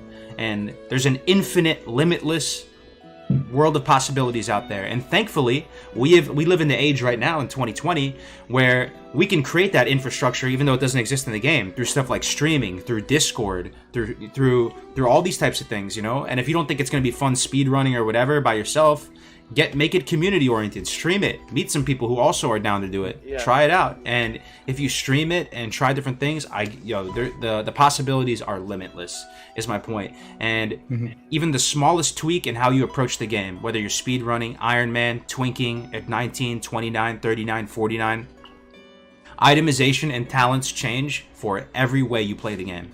And especially with twinking, this is one thing that I really love. There's so many random items in the game that are completely looked over because they're not really viable for leveling fast, right? But as soon as you approach it from a 19 twink, 29 twink, these items go from nothing and barely impactful to super impactful. Look at items like Pendulum of Doom. Look at, I just learned about that the other day. You heard about that? Glacial Spike. Oh my god, yeah. These are, Cruel Barb, all these types of things, man, are insane. So if people are saying that they're bored with Classic, they finished Classic, they're likely not even thinking about it from this perspective. That's just leveling. I'm going through the other slides. Twinks at 19 bracket, 29, 39, 49. You can rank 14 rank. You can pre-made Warsong or AV. You can do world PvP. You can just sit on the boat and shank people as they get on the boat. You can mind control people off the boat. You can do duels, which are really fun, duel tournaments. You can do, and that's timeless right there. Any one of these things is timeless. You can also do it yourself arena. Go to the ZG arena. Go to the Dire Maul arena. Organize a 2v2. What's stopping you? Say TBC is so good it has arena. You can do arena here. Make it work. It takes a little more elbow grease, but and that's the fun of it. Meeting people in the process. Pretty much. And you know what? You want to go do, and like you said, Lizard Joel, be a melee hunter. Be the best fucking melee hunter you can be, man. Like, don't let people tell you what you're doing is stupid or whatever, because, this game is what you want out of it, man. It's like, don't listen to what everyone else is telling you. Explore the game in your own way that you want to explore it, man. The thing is, I think you can never really finish Classic. There's so much things you can do that by the time you did the last thing you could possibly do, the first thing you did is so long ago that it's entirely new again.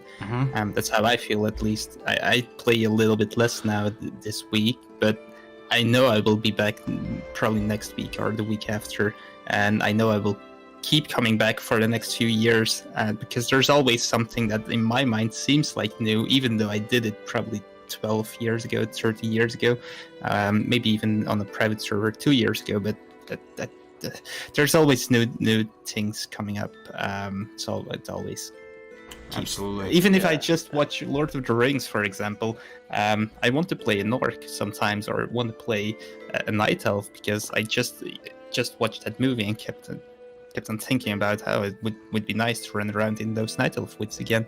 Things like that, man. They keep bringing me back to the game. And one thing about the game, guys, if you play, the more and more I learn about this game, I mean, the more and more I play this game, I learn new things. Like, even the most random niche ability on any class, think about what it is for priest or shaman or warlock, somehow you will find an optimal use case for pretty much every ability. And it's almost the same thing with some of the items, man. You could see a gray piece of shit looking mace on the ground called a cracked sledge. And that is actually the first upgrade you get as a paladin. You're trying to kill mobs specifically to try and fish for that cracked sledge. You look at the white weapons. You actually buy the white weapons, especially in the context of a fresh server when you don't have access to the auction house. White weapons are good. Gray items are good. Lots of greens are good. And when you start factoring in twinking, PvE twinking, PvP twinking, you can find a use case for so many of these items where they're actually really, really powerful in that light, in that context. And PvE is a big thing. People say the raids are brain dead easy in Classic. Why am I going to play this content over and over again? Well, the main factor here, I have it highlighted in green, is that you can split raids and split dungeons. And up until the point that you're soloing MC and stuff, like, you can make it harder, have less people do MC, stream it so it's fun, 5 pallies in MC or whatever it is, get more gear. So you can do splits, you can do PvE twinks. I don't think I ever saw anybody do that before. That'd be kind of cool, though. There's also normal raiding. Dungeon challenges. You could kind of do like some sort of mythic dungeon type thing where you try to do a speed run and see how fast you can clear a dungeon and do the biggest pulls. Scavenger hunts, sandbox events. So the PvE twinks is it's something interesting. I think I said it last time, but I used to try and do some kind of PvE twinks in a later expansion where we went back to Molten Core and kept the level at 60 and tried to clear it again. I think it was in Cataclysm we did that, but I don't know how you would exactly PvE twink in vanilla though. Let's think about it. Let's think. I don't know. Someone said it the other day. I would imagine you go into a really hard dungeon as a low level and try and kill shit. I see. Yeah, makes sense. Saw monasteries or You could probably try and do Molten Core on level 50 instead. Yep. Yeah. Yeah, that's what I'm saying. This game is so sandboxy, man. Every day I'm like, if I had more time, I would do this, I would do that. Yeah. I've never sat there and thought to myself, I have nothing to do. No, not at all. Yeah, there's always another class I want to play. Gold in my main. I can always get like more patterns. I can always, I don't know. And always class you never played before. Honestly, the faster you can unsubscribe mentally from trying to keep up with the Joneses, and I'm guilty of this, man. Yes. I'm super guilty of this, guys. The faster you can unsubscribe from keeping up with the Joneses and feeling like Classic is a rat race to get the gear as fast as possible, the more fun you're gonna have. To be honest with you, dude. Is this the big difference between Classic and BFA in the feeling, in how the game feels to play? In Classic, you can do it at your own pace and still feel like you did the end game content. While in BFA, if you don't play for a week, you're basically behind for a week, and you can never catch up anymore. Until the next patch hits. Right. Yeah. I'm thinking about it though. It makes sense though. If it's someone's first time playing Classic, like you kind of feel that pressure to prove yourself though. You want to prove yourself, show people you know what you're doing and all that. So, I mean that makes sense too. But get to that level where you feel like you've proven yourself, and then. I also feel this is totally done by mistake. But itemization, the way that I raid itemization works for almost every class in the game, is that the other raid tiers are relevant even when the new one's out. That is probably wasn't done by design, but the fact that they did that happened, the replayability of even the old raids are important. Yeah. You know, yeah, like Super That's true. another huge thing that people I think don't think about. Yeah. Yeah, super important. I was thinking about that exact thing you say there.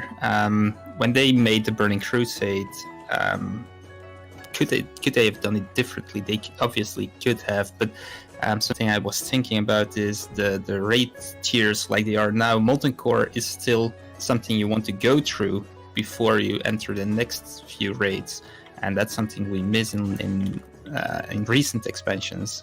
And I was thinking maybe it would have been nice to have, like we discussed it previously, the horizontal progression, but then how you would do that. I think you could add new raid tiers, and at a certain point make the old raid tiers go away, disappear. Well, not really disappear, but make them irrelevant. But you can have like cycles of multiple years of raid tiers without necessarily removing the not the newest, but the one before that, like they do now in BFA. I think that's a huge flaw in BFA, or basically any expansion lately, where only the latest patch is relevant content. Yeah, I feel like in the Burning Crusade, like I remember when Karazhan first came out, the gear sucked in Kara, and then like I think after, I forget what patch it was, they updated the gear, and a lot of people now going back into Karazhan, right?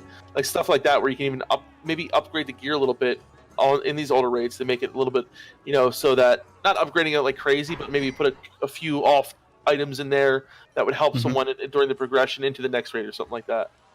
I think Vanilla nailed it, honestly. With Thunder Fury, raid, especially, and for Paladins, there's very good gear in Molten Core, but not all pieces are there. And then BWL, you have a few more pieces, but still not everything. There's also gear from dungeons that's still relevant. So it's only when you go to AQ and then later to next that you replace that dungeon gear. I really like that, how you have multiple layers of content that are relevant at the same time. That's me too. One of the best things in Classic if you compare it to later expansions. Absolutely. So many layers. The layering, dude. Layering. Just to revert back to this Ironman thing too. I really think this is a gold mine, guys, that we've stumbled upon. Maybe I think it's going to make good stream content, and I think it's going to put a little bit of a fire in your belly if you give it a shot. Even if you've done the content 100 million times and you've gone through Duratar 100 million times, if you think you have one life to live and then your character is dead forever, you start to get more invested in your character. I'll tell you right now. Whoever was watching yesterday, you started, admit it, you guys got kind of into that, to the Iron Lad, right? The warrior last night. You were kind of getting attached to him. Where if you know, it was good to finally see you play warrior, Kargoz. When did he die? Did he die? He didn't die. No, he's level 12. He's chilling right now. Okay, and he's got. Nice. Here's the thing too, Defcamp. You know how people say when you're speed leveling, you can skip all the professions, just get the 60, do them later. But this is what I'm saying, man. When you go Iron Man, you're trying to go slow and steady. What is optimal is slow and steady. You have to try and work on the professions, get as powerful as you can, get ahead of the levels of the things that you're fighting so you can be as safe as possible. So I'm spending time optimally doing cooking, doing engineering, doing mining, doing first aid, keeping it all up to date so I can be as strong as I can. Because if you risk it for the biscuit and you die, it's all for naught. So you have to really, really choose a very safe talent path. Choose items, cool, man. Items that are very it's scary. When I'm out there and I'm fighting Hagar, I'm genuinely scared. I'm clenched. That's awesome. That's so cool. And none of us are capable of getting to 60 on Iron Man. So that's actually another aspect that it adds to the game. You know that your life is not forever. It's like real life. I'm gonna do it, dude. I'm gonna get. Has anyone done it? I don't know. I don't think anyone's gotten to 60 before, but I'm gonna do it. I'm gonna fucking do it. You're gonna do it? But you know what? Obviously not on a PvP server, right? That would be total, on PvE. On PvE. It kind of makes Classic WoW more dramatic, guys, and it makes it more RP because your character will not make it to 60. Okay, it's like real life.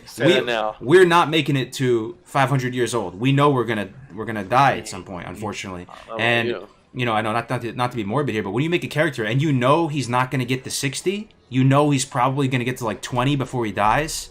It affects your gameplay. It affects your decision making, and it actually is pretty compelling, I think, to watch and play, because you're planning to die at a certain level. You're just trying to get a little bit further than the last guy or whatever it might be, and it ends up being really fun. Think about it right now. If you had to Iron Man level a shaman, Melderon, would you have a spec in mind? You'd probably change the spec. Maybe not. I don't know. I would go one-hander shield, definitely. Yeah. And would you go resto? I don't know. Like, this is what I'm saying. If you had to not die. I would go enhancement. But I would get a lot of the core talents from enhancement. Like, I would get dodge. I would get shield specialization, which I usually already get. I might get, and then once I'm done, once I go down to, I probably would skip Storm Strike, because as a one-hander, it's not really that impactful. And then I would probably get some resto talents. That's probably what I would do, yeah. Dude, you feel like you're going to be able to survive long enough to get Storm Strike? Melderon's feeling pretty confident right now, dude. No, I don't know if that's true, but that's be my plan. You could start resto, but I feel like it just would be so agonizingly slow. My prediction is that I'm going to die at level 17, guys. I said it yesterday on the stream. I think I'm going to die to something tough as a warrior, man. in Westfall, and that will be a life well lived. If I die at 17, I'm going to be proud of myself. I think I would have hit this, like, if I hit 20... I'm gonna be so proud of myself. He lived a good life. Let's get a pot going to see who can get the level, the guy highest level. You have to stream. $100 or something like that. You have to stream his entire lifespan too, though, so to I'm verify. cool with that. You have to stream it. And I was telling the chat yesterday, predict who's gonna kill me, right? And they were like, the Defias Pillagers are gonna kill you at level whatever. People thought that the Murlocs in Crystal Lake were going to kill me. Nope, we defeated them. People thought that the Django Load Mine was going to kill me. Nope, we got through that. You know. So you can use greens, right? You can, like, the rules are there's only two rules. You just can't die and you can't funnel gear, right? Those are the two rules. For me, no gold, I guess. You can't funnel gold gear bags, anything like that. No group content too. So if someone invites you, I personally decline. You can set your own rules though, and because it's streamed. Your stream is going to verify that you stick to the rules, because everything is you set your own rules. I think you should be allowed to do group content, but only in a dungeon, because your chance of dying in a dungeon is high too. It's very high. Oh that's really. I don't think I would do dungeon. I wouldn't do a dungeon. Other people's hands, right? You see what I'm saying though? See how your strategy changes just because you're Ironman Defcamp? Do you see this? Really try to dig deep on this. So yesterday I was using the Class Squad Live Leveling Guide. Shout out to that. It was telling me to go into Red Ridge to get the flight path, and there's all these tactical deaths built into it. Not as Iron Man, bro. Fuck no. I'm going to Red Ridge Mountains and get killed by a spider, level 17? Hell no. I got one life. I got to be very safe with everything. You got to even be tactical at how you pull. Yep. You know, maybe even not doing certain quests in like caves or anything, because you don't know what's going to happen with the respawns. Oh, dude, caves are horrible. Caves are horrible. So trying to stay outside as much as you can. I really think I can get into this, Kargoz. So what we should do is have a set of rules that we all have to follow, and see who gets the highest. That's what I'm saying. I'm down. Dude, booty sauce is so true. You're gonna get killed by Morladim. That's definitely gonna happen. Or stitches. You see what I'm saying, though? The world becomes incredibly more immersive and powerful, and you're honestly just way more into it when you're playing hard. When you're playing this, when you're playing Iron Man, you're way more into it. Like, I'm not even going to Ravenhill Cemetery. That sounds like my character is 80% chance of dying forever there. Morladim, all the ghouls, the little maggot guys that spawn when you kill the guys. Dude, no thanks. You say no upgrading spells? That would be horrible. No, you can't do that. That's just punishment. You know, killing lower level mobs and grinding out gold to get as powerful as possible so that you can be as safe as possible, and trying to kill stuff that's lower level than you. It's a whole different strategy and world. I loved when people were doing the Iron Man challenges in retail, and I'm like, it's just so much different compared to this. Oh my god, man. All right, I'm in, dude. I'm doing this. I want to do this. I'm in. That's what I'm saying. I want to make a character. What server did you do it on? You're gonna stream it, right? Bloodsail, dude. Yeah, PvE. I want to stream it. Absolutely. Stream it. It's so fun, man. I promise you, dude. It was like we stumbled upon. It's like we were picking the ground, and a big thing of oil just started sprouting out of the ground. Like as we were playing it, it's like you were stumbling on the black gold. I was like, man, this is gonna be amazing content. And anytime someone goes to your stream, Defcamp, they're gonna see your guy alive, so they're gonna know you didn't die. You know? Right, exactly. And then that moment when you do die, which will all happen, two things are certain: death and taxes. We're all gonna die. Like, that moment when your character inevitably dies will be a dramatic, heartfelt moment, and he will be forever gone, and that will be captured on stream, and it's gonna be dope. Yeah, and if he dies, you start another character. That's what I'm saying. So I'm actually really excited for it. You know? I want to make a mage. I know mage is probably one of the easier classes, but that's what I'm gonna do. I don't know. Mage can't heal, man. The healing class has got to be the easiest ones, right? True. Just looking at the Night Elf map, Teldrassil, looking. Oh, I'm not starting Teldrassil. Hell no. Yeah, like the den with. Dude, that place is a it is literally hell. You don't go there in Iron Man, dude. You don't go there in Iron Man. No way. What if you could do group content with other Iron Man people though? That might be legit. Because I think it's fine. Yeah. Because I'm not going to go into a group content with some guy who's just AFK leveling his hunter and is going to be having his pet and face pulling. If I go into a dungeon with someone, I want them. The only way I'm trusting my life in their hands is if I think they have one life as well, and they're deleting their character if they die as well. So that way I know that they're going to be super careful. They're going to go spared, and you actually CC in Ironman, right? This is the crazy thing I'm talking about right here, Melderon. You play the game in a different light, and then everything changes. You know how people say you don't need to CC in Classic WoW? In Ironman, you do. Just to be a little more safe. I would CC stuff. I would sheep stuff. Yeah. Even if I could, if I could cleave through it faster, I want to be safer. So, but think about that. Imagine doing a 5-man group with all Ironmen, right? And you're in there like, holy shit, let's not pull that group, let's not do that, you know. And you would play it almost like we did back in the day when we were total idiots and didn't know how to play the game. Yeah. So it's in a way, Kargoz, you're actually recapitulating your feeling of Classic WoW by doing that. You actually making are. it harder. Yep. Yeah. You actually are. I'm all about this right now, guys. Dude, I hope Blizzard makes an Iron Man hardcore server. I would play that. I would actually play that. Everyone out in the world, it's magical. When you meet someone out in the world, imagine this hardcore server, right? No one's getting 60, so the whole meta is different. The meta is probably going to be like level 30 are going to be the big chads at level 30. So all the gear and itemization is going to be differently. Dude, imagine a the raid emergent full of gameplay. people that like all survived to 60 and are trying to do MC. Imagine a PvP server that was like that. It was that would be it was a hardcore PvP server. That would be the most hardcore, so intense thing ever. If you somehow got to 60, you'd be like a god. You would be a god. Yeah. And imagine the stakes are so high. You take this world and you...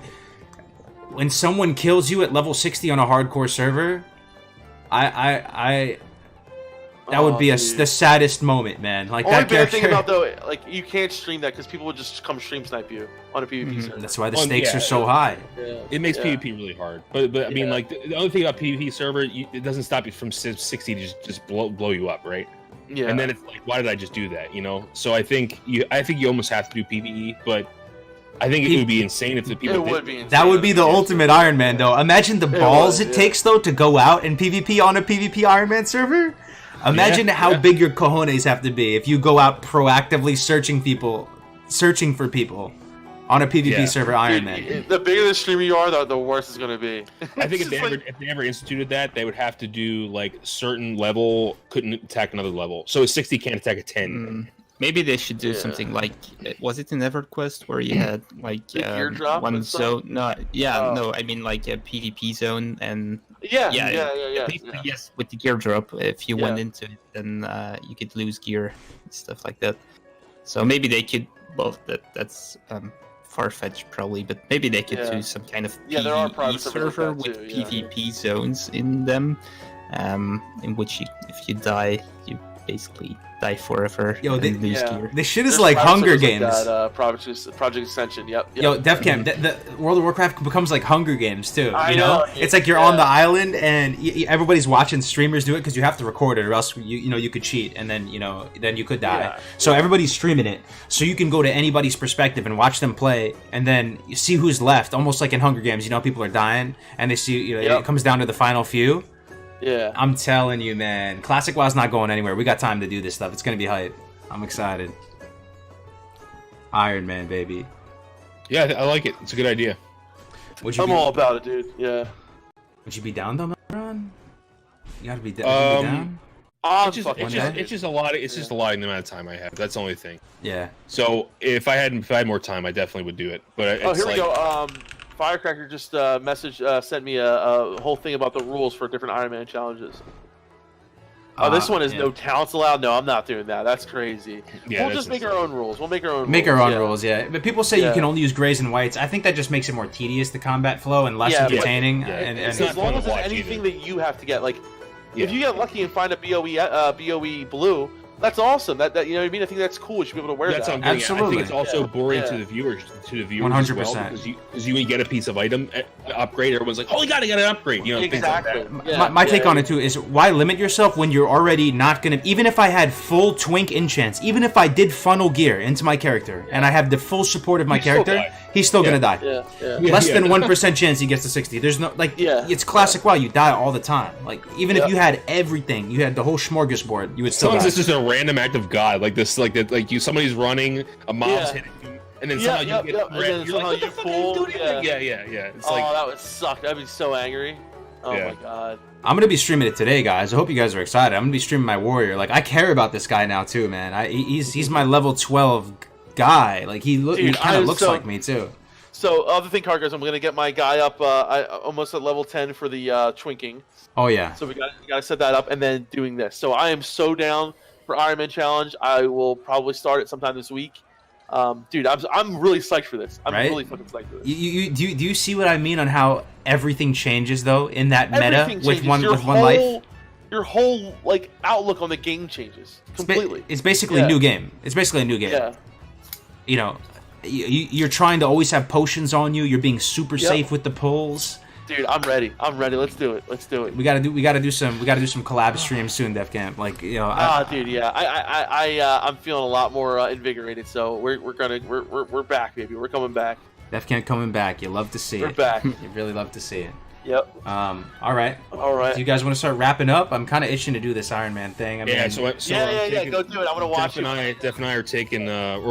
Def and I, my stepdad and my mom, we're all going to a Brazilian steakhouse tonight. Oh, so dude, we're going to a Brazilian steakhouse where it's like unlimited food. Kargoz. Fogo de Chão?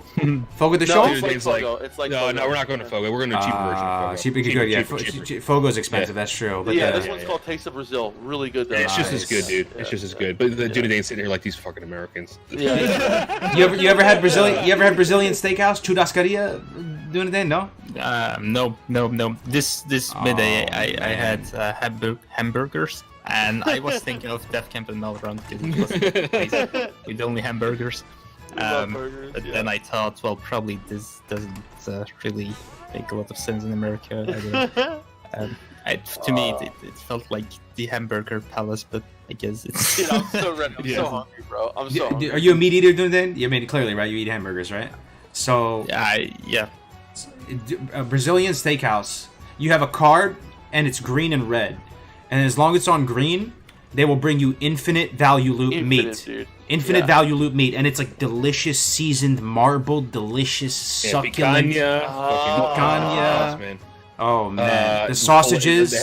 Ribeyes. Stop it! I'm so hungry. Dude. Also the pan de queijo, which is the cheese bread. You ever had the pan de queijo? That's a separate thing. It's so good. Pan de And they have queijo. like rice and beans there and stuff too, dude. This place we're going to is a hot bar. Like they have rice and beans and stuff like that. You just keep saying obrigado. They keep bringing it over and over and over. Just keep saying it. They'll give you the nice cut too. If you get lucky and you high roll, you get the cut where it's the outside of the meat, not the inside, so it has all the flavor on it. Dude. Yeah.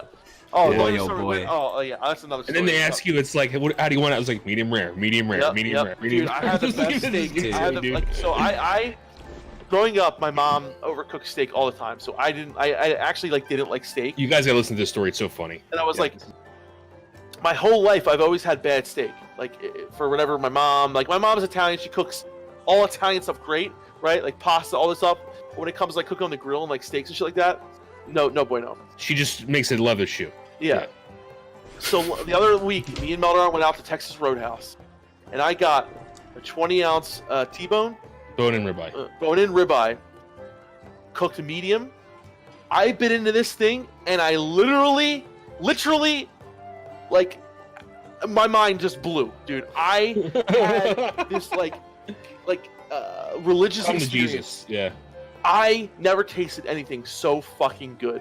He's been afraid to eat steak his whole life, and I'm a big meat eater. And now I'm like all about steak. Like, my mouth is watering right now, dude. Yeah. Kargoz, you know what's that called? The tal alustabistris. It's called the spinalis dorsi.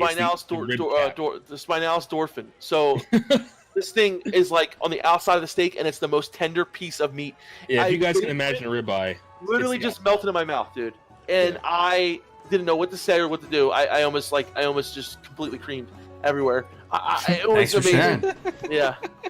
Love to see it. Love to hear it. Dude, when you guys come over to Belgium sometime in the future, I can't take you to a hamburger place. I can't take you to a steakhouse. So where do I take you then?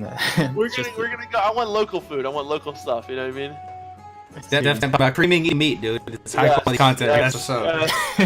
All right, we gotta go to our place now. So man, I wish I could eat. I got freaking 4 hours left on the clock till I can eat. Anyway, but we're gonna do some Iron Man leveling, guys. So if you want to see the Iron Man leveling, Iron Lad, the Brave Warrior, level 12, stick around. I'm going to end the stream so that it will, you know, be its own little VOD that will upload for GMA, and then I will restart the stream in like 5 minutes. I'm going to get a cup of coffee, come back. There you go, guys. And then we're going to do some Ironman leveling. So nice. All right, guys. Keep on and grinding. That's it. Yeah, baby. Any final words? That's it. I love you. Enjoy yourselves in Classic Azeroth. And I love you. Good final words. I like that, Melderon. And I love you. Defcamp loves you very much. And we'll see you next week on GMA 42.